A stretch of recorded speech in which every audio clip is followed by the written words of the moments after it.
कुराहरू तपाईमाथि भइरहेको छ तर हामी चाहिँ खुदैकै बोल्न सक्दैनौँ।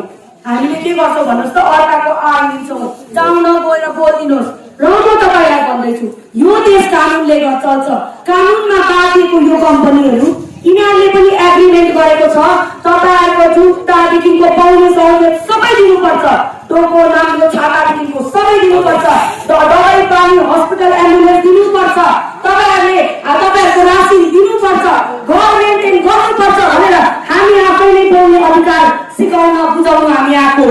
पहिला त तिम्रो के अधिकार छ आउँछ कम्पनीको मान्छेले मालिकले मार्छ भन्थ्यो होइन अब चाहिँ त्यो छैन। अब त्यो छैन। झोले झिङ्गेलाई रेट नगर्नुहोस्। श्रमिक हेर्नुहोस् त्यो डक्टरले पनि जब चाहिँ काम गर्छ जब चाहिँ पेसेन्ट गएर भन्छ होइन कुनै पनि नेता बनिन्छ बङ्गालमा गएर सेन्टरमा गएर। विशेष गरेर आज बदामताममा हामी यहाँ चिया श्रमिकहरूलाई भेट्न आएको म लगायत हाम्रो टिम मुन्ना सुब्बा दिदीहरू अरू सबै यो चिया श्रमिक सुरक्षाको सबै टिम आएर न्याय एनजिओको टिम पनि आएर यहाँनिर विशेष गरेर चाहिँ सबैलाई थाहा भएकै कुरा हो 2020मा हामीले सुप्रिम कोर्टमा एउटा पब्लिक इन्ट्रेस्ट लिटिगेसन हालेको थियौँ जसमा चाहिँ यो चिया श्रमिकहरूलाई चाहिँ उनीहरूको मिनिमम वेजेसहरूदेखिको लिएर उनीहरूको पिएफ ग्रेच्युटिज उनीहरूले पाउनुपर्ने फ्रेन्च बेनिफिट्स सहुलियतहरू जति पनि विषयहरू उनीहरूको छलिएको ढाँटिएको र नपाएको छ त्यसको लागि चाहिँ हामी गएका थियौँ। अनि विशेष गरेर पेन्डेमिकको टाइममा उनीहरूलाई पशुसरी यसरी गार्डनतिर विदाउट एनी प्रपर गियर अब जुन चाहिँ पेन्डेमिकको एक्टको हिसाबले पाउनुपर्ने सुविधाले नपाएको हुनाले चाहिँ हामी सुप्रिम कोर्ट गएको थियौँ। अन्त त्यसको लागि चाहिँ सुप्रिम कोर्टले चाहिँ वान म्यान कमिसनलाई पठाउनु भएको छ। उहाँहरूले सुप्रिम कोर्टले भन्नुभएको छ चिया श्रमिकहरू त एकदमै निम्न वर्गको व्यक्तिहरू हुनुहुन्छ र उनीहरूको लागि चाहिँ उनीहरू सुप्रिम कोर्ट आउनु पर्दैन र हामी नै सुप्रिम कोर्ट नै उनीहरूको लागि जान्छु भनेर चाहिँ उहाँले यहाँनिर दार्जिलिङ क्षेत्रमा सुप्रिम कोर्टको एउटा कमिसन बसाइदिनु भएको छ जसको लागि चाहिँ दुईपल्ट हियरिङ अलरेडी भइसक्यो। कर्सियङको 38 गार्डन्सको लागि चाहिँ कर्सियङमा र रिमेनिङ जति पनि गार्डन्स छ 84 मध्ये बाँकी चाहिँ दार्जिलिङमा र यो जुन चाहिँ 87 वटा गार्डन छ 87मा 3 वटा गार्डन चाहिँ जुन चाहिँ गभर्मेन्टको छ त्यो पनि अलिक यसको प्रोभिजनभित्र छ त्यो पनि अब मतलब सुचारू रूपले चल्नुपर्ने भन्ने विषयहरू लिएर चाहिँ हामी गएका थियौँ र यसरी कमिसन बसिसक्नु भएको छ र अब इन्भेस्टिगेसनको लेभल हुँदैछ अहिलेको टाइममा चाहिँ। अनि इन्भेस्टिगेसनमा चाहिँ अस्तिको टाइममा यहाँनिर आएर जस्तै साप्रेले भन्नुभएको छ कि हामीले जति पनि यो क्लेम्स एन्ड अब्जेक्सन्सहरू हामीले गरेको छौँ 84 वटाको हरेक गार्डनको हरेक इन्डिभिजुअल वर्करको सबैको पिएफदेखिको लिएर ग्रेच्युटिजदेखिको लिएर उनीहरूको वेजेस जति पनि अड्किएको छ त्यो सबै चाहिँ हामीले एउटा एफिडेभिट बनाएर यसरी हामीले कलेक्ट गर्दैछौँ। अहिले अघि यो गेल गार्डनको हो यस्तो प्रकारले हामीले कलेक्ट गर्दैछौँ ग्रेच्युटिजहरू केहरू गरेर है तपाईँलाई देखाइदिन्छु। अब यो चाहिँ हामीले एउटा एफिडेभिट गरेर हरेक इन्डिभिजुअल वर्कर सपोज एउटा बगानमा 500 वर्कर छ भने 500 वर्कर एक एकजनाकै यो चाहिँ हामीले कोर्टलाई सब्मिट गर्नुपर्छ। कोर्टले चाहिँ न्यायलाई मात्रै नभएर यो पिएफलाई पनि भन्नुभएको छ लेबरलाई पनि लेबर डिपार्टमेन्टलाई पनि भन्नुभएको छ सबैले कोर्टबाट चाहिँ उहाँहरूले कम्पाइल गरेर चाहिँ उनीहरूको कस्तो प्रकारको भर्डिक्ट हुन्छ त्यस्तो प्रकारले गर्नुहुन्छ। अच्छा सुन्नुहोस् न विशेष के थियो भने तपाईँलाई यहाँ श्रमिकद्वारा निम्ताइएको हो कि या आफ्नो सङ्गठनद्वारा आउनुभएको यो पनि होइन। विशेष गरेर अहिले चाहिँ के हो भनेदेखिको हामीलाई चाहिँ श्रमिकहरूले नै हरेक बगानमा जस्तो प्रकारले अन्याय अत्याचार हुँदैछ त्यस्तो प्रकारले उनीहरूले हुन्छ। पहिला त हामीसँग अब जस्तै टिस्टा भ्याली लिङ्गेहरू थियो है यस्तो प्रकारले हामीले काम गर्दै थियौँ र जस्तो प्रकारले हामीले काम गर्दै जाँदैछौँ काम गर्दै जाँदाखेरि धेरै चेन्जेसहरू पनि आइसक्यो जस्तै अब पानीको प्रब्लमहरू पनि धेरैवटा प्रब्लमहरू सर्ट आउट भइसक्यो घरको प्रब्लमहरू पनि धेरैवटा सर्ट आउट भइसक्यो नपाउनेहरू पनि धेरै अब त डरले पनि धेरै बगानहरूले क्लियर गर्दैछ। त्यही कारणले गर्दा अब उनीहरूलाई पनि जस्तै अब अस्ति एउटा उसमा फागुमा होइन एउटा ट्राइबल लेडीलाई हट्टा बार गरिदियो त्यति बेला पनि हामी सबैजना उठ्यौँ। त्यसको बादमा त्यो बगानले उहाँलाई राख्नु कर पर्यो किनभनेदेखि उहाँको फन्डामेन्टल राइट्स जति पनि विषयहरू छ फन्डामेन्टल राइट्स र यो जति पनि कन्स्टिट्युसनल राइट्सको आधारमा हामीले उठाएको हुनाले चाहिँ हामीले यसरी गरेर जाँदैछौँ। र यहाँनिर पनि हामीलाई चाहिँ विशेष गरेर उसले नै बोलाउनु भएको कमानकोहरूले नै यहाँ श्रमिकले बोलाउनु भएको। यो प्रश्न किन राख्यो भने तपाईँसँग है तपाईँको सङ्गठित मानिसहरूसँग तपाईँको सदस्यहरूसँग हाम्रो पार्टीका केही नेतृत्वहरूको पनि झम्को भेट देखियो है। श्रमिकहरूसँग चाहिँ उहाँहरूको पनि यहाँनिर उपस्थिति धेरै मात्रामा देखियो। कहाँ शङ्का के पनि प्रश्न उठ्छ भने त्यो देखेपछि के तपाईँ हाम्रो पार्टीसँग पनि कुनै सरकार राख्नुहुन्छ? होइन नि, त्यस्तो भन्यो भने त मिस्टर प्रताप खाती सर जो चाहिँ हामीसँग अब हाम्रो कुलिग हुनुहुन्छ, उहाँ पनि एउटा कर्मठ अब यो चिया श्रमिकको लागि उहाँ आफै पनि गोर्खालीग हुनुहुन्छ। तर अहिले हामीभित्र चाहिँ टोटली अपोलिटिकल हो। जो पार्टीको हो उनीहरू आफ्नो जग्गामा होला, आफ्नो लेभलमा काम गर्ला। तर जति पनि हामीले यो चियाको लागि काम गर्दा चाहिँ हामी टोटली अपोलिटिकल, न्याय एनजिओ एउटा अपोलिटिकल बडी हो। त्यसले गर्दाखेरि चाहिँ हामीले अहिले केही पनि हेरेको छैनौँ। किनभने धेरै नेताले भन्ने हुन्छ गर्छन् जाति बाँचे बाटो बाँच्छ, माटो बाँचे जाति बाँच्छ। जाति बाँच्यो भने सबै कुरो बाँच्छ। जातिको पेट भर्नु पऱ्यो नि त पहिला त, जातिको भुँडी भर्नु पऱ्यो, जातिको नानीहरूले पढाइ राम्रोसँगले पढाइ लेखाइ गर्नु पर्यो, जातिको नानीहरूको कुपोषण हुनु भएन होइन, घरहरू बनिनु पर्यो। र हामी चाहिँ पहिला जाति बचाउनुको लागि चाहिँ हाम्रो कोही पोलिटिकल अनि एज लङ एज तपाईँले जुनै पनि पार्टीको नाम लिनुभयो उहाँहरूसँग पनि हाम्रो त्यस्तो केही पनि छैन। अब त्यसै त अब हामीहरू सबै पोलिटिकल पार्टीको नट ओन्ली वान पार्टी, सबै पोलिटिकल पार्टीको दाजुहरूलाई हामी धन्यवादै दिन्छौँ। किनभनेदेखिको हामीलाई डिस्टर्ब भएको छैन अहिलेसम्म उनीहरूको थ्रुबाट कुनै पनि जग्गामा हामीले काम गर्छौँ। तर यो कुरामा डिस्टर्ब हुनु सक्दैन पनि, किनभने हामीले मुद्दा सुप्रिम कोर्टमा उठाएको छौँ। हामी लयर हो र हामीलाई थाहा छ हाम्रो फन्डामेन्टल राइट्स चाहिँ भायोलेट भयो भने हामी कुन लेभलमा जानु सक्छ। र जसले पनि हामीलाई डिस्टर्ब गर्नु चाहन्छ उहाँहरूलाई चाहिँ हामीले डेफिनेटली कोर्टको अगाडि उभाउँछौँ। त हामीसँग कुनै पनि पोलिटिकल पार्टीको त्यस्तो केही जोड छैन। अनि तपाईँहरूले यो पनि भन्नु पर्दैन। आजको दिनमा हामी यो श्रमिकहरूले हामी गार्डन गएर काम गर्दैछौँ। हामीलाई श्रमिकले बोलाउनु भएर हामी गएको होइन, श्रमिकले बोलाएर उनीहरूकोबाट पैसा उठाएर हामी गएको होइन सुप्रिम कोर्ट, उनीहरूकोबाट पर्मिसन लिएर पनि हामी सुप्रिम कोर्ट गएको होइन। हामीले चाहिँ यति मात्रै बुझ्यौँ कि हाम्रो जातिलाई चाहिँ अन्याय र अत्याचारको चाहिँ सीमादेखिको नागिसकेको छ र हाम्रो जातिलाई चाहिँ पेन्डेमिकमा पशुसरी यसरी काम लगाएको तपाईँहरू हो कभर गर्ने कि लहरतिर यसरी गयो। त्यति बेलाको टाइममा एउटा पेन्डेमिकले एउटा मानिसलाई भेट्यो भने पनि ठुलै इस्यु हुन्थ्यो। हाम्रो जाति 70% पपुलेसन कमानमा छ भनेदेखिको 70% पपुलेसन कमानमा जाँदा 70%ै बिथोल्थ्यो नि त। मर्यो भने केही भयो भने त्यो पनि विषय हो। र हामीले कसैलाई पनि पर्मिसन लिएर पनि आएको होइन कसैको लागि। अन्त इन केस फ्युचरमा हामीले यो केस जितेपछि हाम्रो पोलिटिकल पार्टीमा जोइन गर्नुपर्छ या मेरो कुनै ट्रेड हुन्छ भन्ने त्यस्तो इन्टेन्सन केही पनि होइन। निस्वार्थ भावनाले, किनभने चाहिँ पहिला चाहिँ हामीले ठुल्ठुलो मुद्दाहरू हामीले धेरै हेऱ्यौँ, धेरै सपोर्ट पनि गऱ्यौँ, धेरै अग्रसर भएर काम पनि गऱ्यौँ। तर हामीले चाहिँ जबसम्म ग्रासरुटलाई स्ट्रेन्थन गर्दैनौँ, स्ट्रङ बनाउँदैनौँ, ग्रासरुटको मान्छेलाई हामीले जोगाउँदैनौँ, तबसम्म चाहिँ हाम्रो गोर्खा जातिको चाहिँ कहीँबाट पनि न्याय हुँदैन।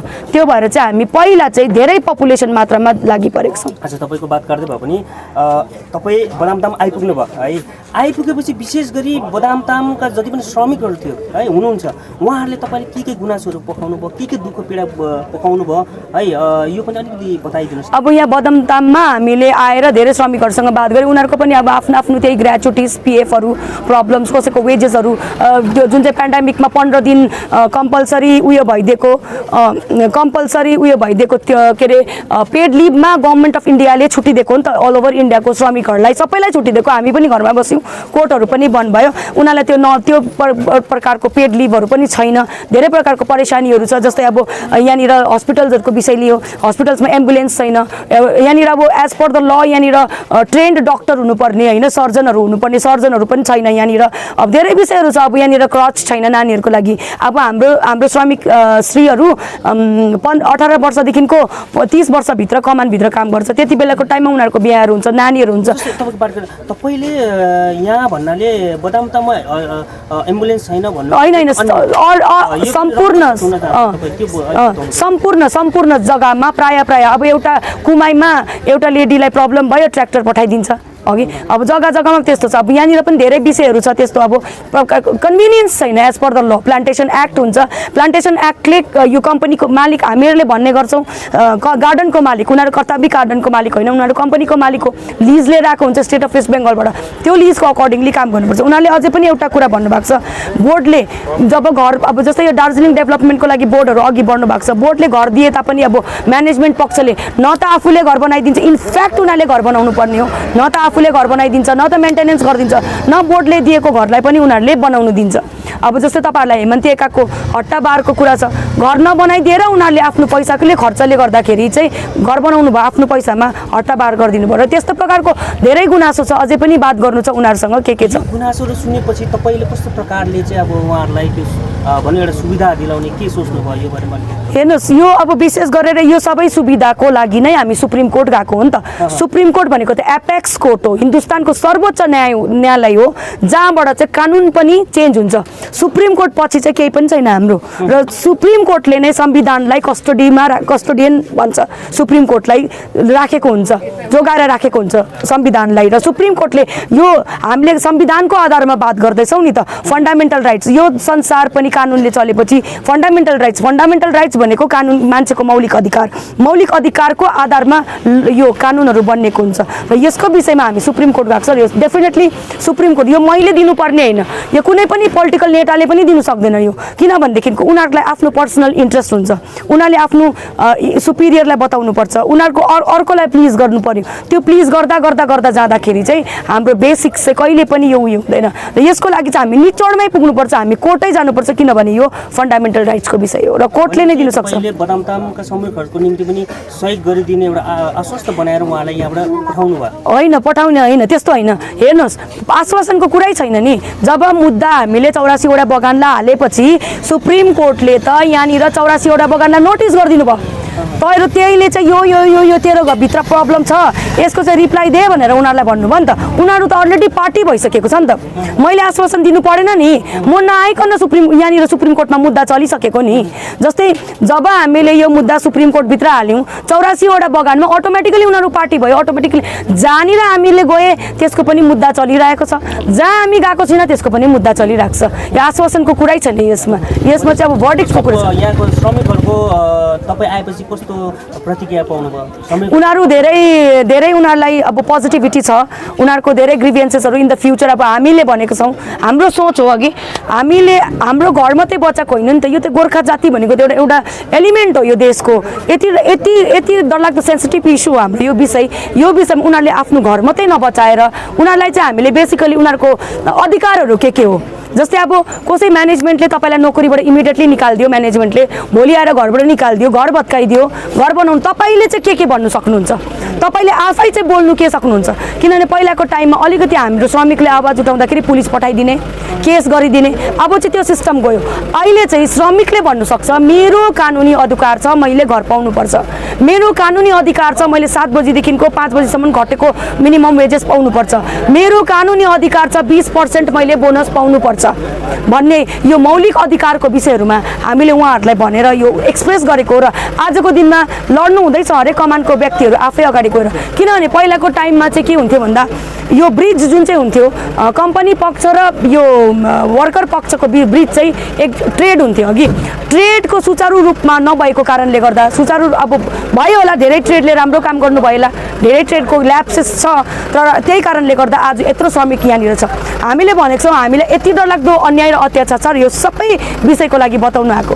तर कम्पनीले जब सुप्रिम कोर्टले यिनीहरू सबैलाई एउटा नोटिस गरेपछि यो कम्पनीहरूले जब रिप्लाई दिन्छ नि हाम्रो यसलाई, हाम्रो जुन चाहिँ पनि पिटिसनलाई रिप्लाई दिँदाखेरि यो विषयहरू जस्तै आज हामीले मिनिमम वेजको मुद्दा उठाएको छु, फ्रेन्च बेनिफिट्सको मुद्दा उठाएको छु, पिएफको मुद्दा उठाएको छु, ग्रेच्युटिजको, हाउसिङ अलाउन्सेसहरू सबै फ्रेन्च बेनिफिट्सभित्र आउँछ होइन, यिनीहरूको मुद्दा उठाएको छु। यो मुद्दाहरू चाहिँ ट्रेड चाहिँ यिनीहरूको इमिडिएट उयो हो, तर यिनीहरूले उठाएको छैन। द्याट मिन्स वर्करहरू चाहिँ ठिकै छ भन्ने उनीहरूले रिप्लाई दिनुभएको थियो नि त। त्यो त गलत हो नि त। तर उनीहरूको एफिडेभिटमा यो गलत भइरहेको छ भने त we don't think that trade is doing something for them. किनभनेदेखिको इनकेस ट्रेडले अब हेर्नुहोस्, अब अहिले पनि अस्ति भर्खर पनि एउटा धेरै हल्ला भयो, 17 वर्ष मिटिङ गरेर मालिकवर्गसँग होइन, कम्पनीको मालिकवर्गसँग मिटिङ बसेर या गभर्मेन्टसँग मिटिङ बसेर, डिपार्टमेन्टसँग मिटिङ बसेर 10 रुपियाँ बढायो भने त के गर्नुभयो? हामीले मुद्दा चाहिँ सुप्रिम कोर्टभित्र हालेको छौँ, हामी पक्का यो काम गर्छौँ र यो मात्रै पनि होइन, हाम्रो थुप्रो छ काम गर्नु। त्यही कारणले गर्दा हामी अल्टिमेटली भनिराख्छौँ आजको दिनमा पनि ट्रेडले काम गरेर यो महिनाभित्र र सुप्रिम कोर्टको भर्डिक्ट अगाडिभित्र पनि उनीहरूले चाहिँ यिनीहरूलाई मिनिमम वेज ल्याओस् जो एप्रोप्रिएट होस्। आजको दिनमा साउथ इन्डियाको के अरे मिनिमम वेज 400 भन्दा प्लस छ, प्लस अझै 600 को लागि उनीहरूले डिमान्ड गर्छ। उनीहरूको ट्रेड बोलिदिँदैछ, हाम्रो ट्रेड किन बोलिदिँदैन? सपोज हाम्रो मान्छेले 400 रुपियाँ पायो भनेदेखिको त सबैलाई नै फाइदा हो नि त, 500 रुपियाँ पायो भने सबैलाई फाइदा हो नि त। त्यही कारणले गर्दा उनीहरूले मिनिमम वेज ल्याउनु भयो भने यो जति पनि ब्याकलग्स भएको छ, जति पनि इरेगुल्यारिटिजहरू छ, उनीहरूले सर्ट आउट गर्नु सक्यो भने हामी पिटिसन विथड्र गरिदिन्छौँ होइन। हामीलाई केही पनि फेभर छैन त्यो विथड्र गरेर, तर ल्याउनु चाहिँ पर्यो नि त, पहिला गर्नु चाहिँ पर्यो नि त। त्यस्तो प्रकारको विषयहरू छ। त्यो मात्रै पनि नभएर धेरैवटा यस्तो अहिले कुराहरू छन् यो चियापत्तीभित्र लुकेको। अब थिचोमिचोमा पनि डबल थिचोमिचो, हामी स्लेभरी सिस्टममा जाँदैछौँ। मालिकहरू भन्छौँ हामी, किन हामीले मालिक भनेर एड्रेस गर्छौँ? उनीहरू मालिक होइन, हामी स्लेभरी सिस्टमबाट बाहिर निस्किनुपर्छ। म्यानेजमेन्ट भन्नु पर्यो, यो पुँजीपति भन्नु पर्यो, इन्डस्ट्रियलिस्ट भन्नु पर्यो होइन, क्यापिटलिस्ट भन्नु पर्यो, उद्योगपतिहरू भन्नु पर्यो। अब चाहिँ स्लेभरी सिस्टमबाट चाहिँ दार्जिलिङ क्षेत्र चाहिँ निस्किनुपर्छ भन्ने चाहिँ हामीले पक्का प्रण लिएको छौँ। अर्को विषय टी टुरिज्मको नाममा पनि, टी टुरिज्ममा पनि हामी धेरै काम गर्नेछौँ। टी टुरिज्मको नाममा आजको दिन त्यहाँ रङ्गीत चिया बगान हेर्नुहोस् त, तहस नहस गरी खनेर, इकोलोजिकल सिस्टम त्यहाँको हेर्नुहोस् त। तपाईँको उपस्थिति देखिएन त्यहाँनिर उपस्थिति हाम्रो अलरेडी पहिला थियो, जब चाहिँ रङ्गीत हामी त्यति बेला दिल्लीमा हाम्रो टिमहरू आउनुभयो। अब त्यहाँ तपाईँले पोलिटिकल कुरा गर्नुहुन्छ, त्यो उनीहरूको आफ्नो स्ट्यान्डहरू जो पोलिटिकल पार्टी आएर पनि सघाए पनि हुन्छ। इनफ्याक्ट हामीलाई पनि जसले सघाए पनि भयो नि त, हामी त श्रमिकको लागि हो नि त, हाम्रोमा त नेता नि आउनु श्रमिकको लागि भन्नु। अब त्यो कुरा आइगयो श्रमिकको लागि भन्नुहुँदै थियो, तर श्रमिकको लागि स्वयं देखिएन तपाईँको खासै भूमिकातिर। त्यो अब अर्का त्यो के हो त्यो म थिइनँ त्यति बेला, म त्यसमा केही कमेन्ट छैन। विशेष गरेर चाहिँ अब श्रमिकको वर्ग मैले भन्दैछु त, हाम्रो दार्जिलिङको क्षेत्रमा मान्छेको मिनिमम वेज बढ्यो भने यो तपाईँको यो दोकान ट्रेडर्सहरूलाई पनि एकदमै बेनिफिट हुन्छ। दोकानेदेखिको लिएर हार्डवेयरदेखिको लिएर स्कुलदेखिको लिएर तपाईँको यो गाडी ट्याक्सीवालादेखिको लिएर सबैलाई फाइदा हुने कुरा हो नि त। उनीहरूको सोर्स अफ इन्कम बढ्यो भने त घुम्ने त यहीँ हो नि त त्यो सोर्स अफ इन्कम। त्यही कारणले गर्दा त्यति बेला पनि हल्ला गर्दै थियो, समाज किन आयो, समाज आउनुपर्छ, युथ आउनुपर्छ, हरेक सेक्टरको मान्छे गोर्खा जाति आएर आफ्नो जातिलाई बचाउनुपर्छ। अर्को कुरा तपाईँको त्यो रङ्गीत टी स्टेटमा हेर्नुहोस् त, त्यहाँनिर त्यो कमानमा यो तपाईँको टी टुरिज्मको नाममा अन्य उयोहरू ल्याउँदैछ यिनीहरूले, के अरे कम्पनीहरू ल्याउँछ, अन्य होटेल्सहरू ल्याउँछ, 5 स्टारहरू ल्याउँछ। त्यो 5 स्टारले आफ्नो जग्गाको आफ्नो स्टेटको त्यो जग्गामा कुनै पनि जग्गामा यो 5 स्टारहरू हुन्छ, त्यहाँनिर उनीहरूको जग्गाको मान्छे कति आएर इम्प्लोइड भएको हुन्छ। अनि यस्तो यस्तो जग्गामा पनि हाम्रो जग्गामा जो चाहिँ हाम्रो पुर्खादेखिको जेनेरेसनदेखिको हामी यहाँनिर छौँ होइन। हामीले यहाँनिर हाम्रो पुर्खाले, हाम्रो ब्रिटिस आउनुभन्दामा हाम्रो पुर्खा थियो। ब्रिटिसले जब यहाँनिर प्लान्टेसन गरेपछि उनीहरूले यो रोप्यो। भारत स्वाधीन भएपछि बङ्गालको बादमा पनि अहिले यो अवस्था छ। र पनि हामीलाई अहिलेसम्म पनि विदेशी लान्छा नलाउने, हामी बाहिरकै हुने, हाम्रोमा ल्यान्ड राइट्स छैन। ल्यान्ड राइट्सको लागि पनि काम गर्नुपर्ने हो, यसको लागि पनि कोर्ट जानुपर्ने हो। थुप्रो दार्जिलिङभित्र त यति बिना मुद्दा छ काम गर्नुपर्ने। अनि चाहिँ म भन्छु हेर्नुहोस्, हाम्रो श्रमिकहरू हामी खटी खान्छौँ, 7 बजीदेखिको काम गर्छौँ, हामी हाम्रो मालिक हो, हामी हाम्रो घरमा बस्छौँ। तर यो भनेको चाहिँ यो होइन कि भोलिको दिनमा टी टुरिज्मको नाममा बाहिरबाट त्यो ठुल्ठुलो होटेलहरू ल्याएर त्यहाँको नोकर हुने, अपार्टमेन्टहरू बनाएर सब लिज गरिदिएर यो कम्पनीको मालिकहरूले मनपरी गरेर रुखहरू काटेर त्यस्तो गर्दाखेरि चाहिँ हाम्रो मान्छेहरू चाहिँ त्यति बेला के हुन्छ भन्नुहोस् त, त्यति बेला चाहिँ हामी चाहिँ भुइँ सोर्ने, भुइँ पुछ्ने, नानी हेर्ने सुसारे हुन्छौँ। र हामी चाहिँ वीर गोर्खाहरू चाहे हामी गरिबै किन नहौँ हाम्रो घरमा छौँ नि त, चाहे हामी चितकै घरमा किन नहौँ, हाम्रो चित्राकै घर पनि हाम्रो घर हो नि त। चाहे हामीले आधा पेटै खाना किन नखाउँ, हाम्रो घरभित्र खाँदैछु नि त। यहाँनिर कुनै पनि 5 स्टार आओस्, अपार्टमेन्ट होस् त, तिनीहरूले किनेर जान्छ, अन्त त्यसको अपार्टमेन्टलाई चाहिँ हामीले रुङ्नुपर्छ भोलिको दिनमा। त्यस्तो प्रकारको चाहिँ यो चाहिँ पाहाडको नेताहरूले एकदम बुझेर, अनि हाम्रो जग्गाको माटो चाहिँ अर्का जातिलाई, अन्य जातिलाई बेच्नु हुँदैन। आउनेवाला समयमा धेरै भविष्यमा प्रब्लम हुन्छ।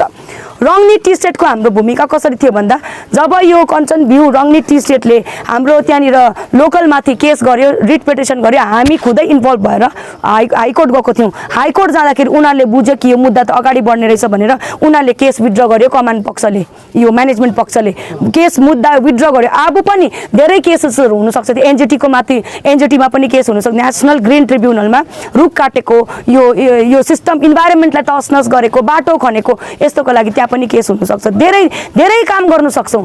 अब त्यहाँनिर हेर्नुहोस् न, तपाईँहरू जस्तो सक्षम युथहरूले क्लेम गर्नुभयो, हामीले उनीहरूलाई भन्यौँ रुखको लागि गऱ्यो भने फरेस्टमा जाउँ, फरेस्टमा कम्प्लेन गर्यो, फरेस्टले ड्यामेज लगायो त 1 लाख प्लसको।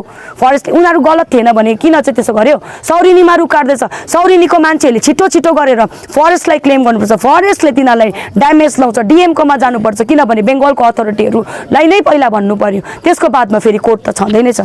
र यसरी नै हरेक क्षेत्रमा चाहिँ अब हाम्रो जग्गा बचाउने चाहिँ जरुरी छ। किनभने त हाम्रो जाति चाहिँ यहाँबाट माइग्रेट हुँदैछ, भन्दा ज्यादा विदेश हिँड्दैछ, अन्य देशतिर अन्य जग्गातिर जाँदैछ, बेचिँदैछ, चेलीबेटीलाई अन्याय अत्याचार हुँदैछ, दाजुभाइलाई कुटपिटाइ हुँदैछ।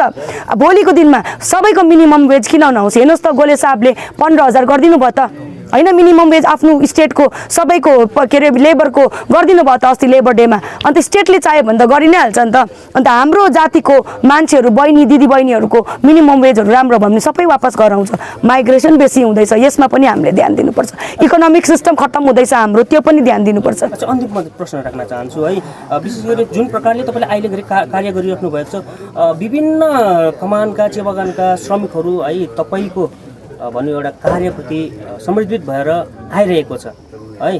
तर त्यो बिचमा एउटा के कुराहरू उठिरहेको छ भने सायद तपाईँले अड्कल पनि गर्नुभयो होला। यो वन्दना राई र प्रताप खातीज्यूको आउने एजेन्डा नयाँ एउटा प्लान हो। यो एउटा आउने एउटा चुनावी रणनीति हो। चुनावमा लड्नुको निम्ति, नयाँ पार्टी खोल्नुको निम्ति यो एउटा रणनीति हो। र यो चाहिँ जस्ट एउटा विभिन्न कमानको श्रमिकहरूलाई चाहिँ कार्य गरेको जस्तो भ्रममा पारेर उनीहरू चाहिँ नयाँ पार्टी निकाल्ने अथवा आउने चुनावहरू लड्ने भन्ने हावाहरू हुरीहरू चलिरहेको छ। यसलाई तपाईँले कस्तो नजरले हेर्नुहुन्छ? कस्तो प्रकारले जनता? हेर्नुहोस्, विशेष गरेर म यो भन्न चाहन्छु कि यसमा चाहिँ अब मलाई त पार्टी भन्यो भने टाउको दुख्नु थालिसक्यो। म त भन्छु घर घरमा एकजना हरेक घरले एउटा पार्टी खोलौँ। त्यो पनि कम्ती भयो भने हरेक घरमा 4 जना हुन्छ, 4 जनाको अलग अलग पार्टी खोलौँ। आफै पार्टी, आफै भोट, आफै नेता। अब यो त भएन नि त, यो त सिस्टम। अर्काले पार्टी खोल्यो भन्दामा हामीले पनि पार्टी नै खोलेर हामीले गरिरहेको छ त। हामी त यो फिल्डमा आज हामीले यो मासमा काम गरेको तपाईँहरूले देख्नु हुँदैछ। त्यो कुरा त मलाई त स्पेसली यो 17 को पछि एमपी इलेक्सनमा पनि भनेको थियो, एमएलए इलेक्सनमा पनि भनेको थियो, अहिले पञ्चायत इलेक्सनहरूमा पनि भन्दैछ। त्यस्तो इन्टेन्सन हाम्रो केही पनि छैन। Pratap Khati is from a political party, तर पनि उहाँ पनि त्यो पार्टी उसको भिन्नै हो। त्यो पार्टी हाम्रो यत्रो वर्कर्सहरू छ हामीसँग हिँड्नु हुँदैछ, हामीसँग सबै अल पार्टीको मान्छेहरू छ। अहिले सबै पार्टीको मान्छे हामीसँग काम गर्नुहुन्छ, त्यो उनको छुट्टै हो। यहाँनिर हामीसँग आएपछि निष्पक्ष रूपले हामीले यसरी काम गर्छ। हेर्नुहोस्, 2017 मा जब गोर्खाल्यान्डको आन्दोलन भयो यहाँनिर भाषाको सप्रेसनको हिसाब लिएर, त्यति बेला पनि सुप्रिम कोर्टमा रिट पिटिसन हाल्ने हामी नै हो। वन्दना राई भर्सेस युनियन अफ इन्डियाको नाममा सुप्रिम कोर्टभित्र अहिले पनि केस लागिरहेको छ। किनभनेदेखिको हाम्रो भाषा मौलिक अधिकार हो, 8 शेड्युलमा हो। हाम्रो फरेन ल्याङ्ग्वेज होइन। हाम्रो भाषा पनि अरू भाषा जस्तै 22 भाषा जस्तै एउटा भाषा हिन्दुस्तानको भाषा हो अघि। अनि त्यो हिन्दुस्तानको भाषालाई, हाम्रो भाषा, हाम्रो जातिको भाषालाई इम्पोज गर्दाखेरि हाम्रो मान्छेले प्रोटेस्ट गरे नि त। पिसफुल प्रोटेस्ट गर्दा पुलिसले ब्रुटली हाम्रो मान्छेलाई मार्यो, किलिङ गर्यो, स्टेट मसिनरिजले अत्याचार गर्यो। र इनकेस फ्युचरमा त्यस्तो नहोस् भनेर चाहिँ हामीले सुप्रिम कोर्टमा मुद्दा हालेको छ। र त्यो त्यति बेला मारेको 13 जना व्यक्तिको पनि हिसाब किताब दिनुपर्छ भनेर यो केस अहिले पनि स्टिल पेन्डिङ छ। तर पनि हामीले पोलिटिकल पार्टीमा उभिनु परेन, पोलिटिकल पार्टीमा आउनु परेन। र त्यो प्लान, पोलिटिकल प्लान चाहिँ एज सच अहिले हाम्रोमा केही पनि छैन। तर हाम्रो यो चाहिँ प्लान छ। हाम्रो यो न्याय एनजिओ हो। न्याय एनजिओ चाहिँ हामीले संसारभरि छरिएको गोर्खा जातिको भलाइको लागि हामीले काम गरिरहेको छु।